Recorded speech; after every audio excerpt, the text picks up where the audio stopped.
বিভিন্ন সময়ে বিভিন্ন ভিডিওতে আমরা অ্যাপেন্ডিসাইটিসের লক্ষণ নিয়ে আলোচনা দেখি বা শুনি এবং সেটি সাধারণত কমনলি একটা অ্যাপেন্ডিসাইটিস বাচ্চা, বয়স্ক, ছেলে বা মেয়ে সবার ক্ষেত্রে যে লক্ষণগুলো দেখা যায় সে লক্ষণগুলো আলোচনা করা হয়। আজকের ভিডিওতে আমরা মেয়েদের স্পেসিফিক অ্যাপেন্ডিসাইটিসের লক্ষণ সম্পর্কে আলোচনা করব।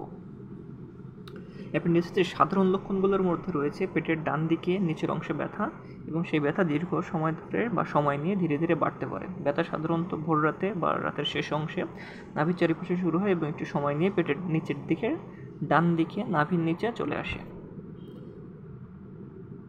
এই ব্যথার সাথে জ্বর, বমি বমি ভাব, এমনকি বমি হতে পারে এবং সেই সাথে কারো কারো ক্ষেত্রে পায়খানা শক্ত হয়ে যেতে পারে বা কারো কারো ক্ষেত্রে পাতলা পায়খানা বা ডায়রিয়া হতে পারে। এই লক্ষণগুলোর সাথেও পেট হালকাভাবে পেটের নিচের দিকে ডান দিকে হালকাভাবে ফুলে যেতে পারে। এছাড়াও রোগীর ক্ষুধা কমে যায় এবং কারো কারো ক্ষেত্রে পেটের নিচ দিকে চাপ দিলে ব্যথা বাড়তে পারে। এগুলো হলো সাধারণ কমন অ্যাপেন্ডিসাইটিসের লক্ষণ। এখন দেখা যাক মহিলাদের স্পেসিফিক অ্যাপেন্ডিসাইটিসের কী কী লক্ষণ দেখা দেয়। মহিলাদের ক্ষেত্রে কিছু রোগ অ্যাপেন্ডিসাইটিসের রোগের সাথে ভুল হয়ে যেতে পারে, যেমন মাসিকের ব্যথা বা মেন্সের যে ক্রাম্প। এছাড়াও স্ত্রী রোগ, কিছু স্ত্রী রোগ যেগুলো মনে হয় যে অ্যাপেন্ডিসাইটিসের মতো লক্ষণ দেখা দিচ্ছে। এখন দেখা যাক মাসিকের ব্যথা এবং অ্যাপেন্ডিসাইটিসের ব্যথার মধ্যে কীভাবে পার্থক্য করা যায়। সাধারণত মাসিকের ব্যথা হয় পেটের মাঝ বরাবর তল পেটে বা পিঠের দিকে, কিন্তু অ্যাপেন্ডিসাইটিসের ব্যথা হয় পেটের নিচের দিকে ডান পাশে। অ্যাপেন্ডিসাইটিসের ব্যথা সাধারণত সময়ের সাথে সাথে বাড়তে থাকে এবং তীব্রতর হয়, কিন্তু মেন্সের ব্যথা সময়ের সাথে সাথে বাড়ে না, একটা নির্দিষ্ট ইন্টেন্সিটিতে ব্যথা হয়ে থাকে এবং সেটিই থাকে।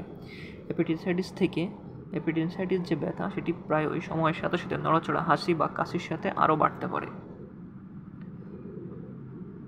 এখন দেখা যায় ওভারি বা ডিম্বাশয়ের সিস্ট, ইকটোপিক গর্ভাবস্থা বা পেলভিক ইনফ্লামেটরি ডিজিজ, এইগুলোও অ্যাপেন্ডিসাইটিসের মতো লক্ষণ নিয়ে প্রেজেন্ট করতে পারে।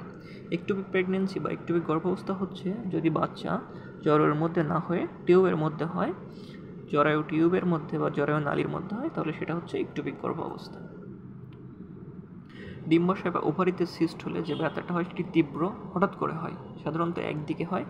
এজন্য যদি ডান দিকে ওভারিতে হয় তাহলে সেটি অ্যাপেন্ডিসাইটিস বলে বিভ্রান্ত হতে পারে।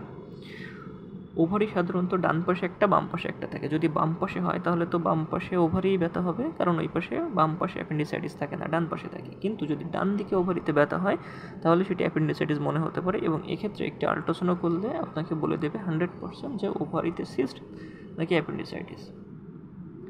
এছাড়া ইকটোপিক গর্ভাবস্থা অর্থাৎ সন্তান যদি জ্বরে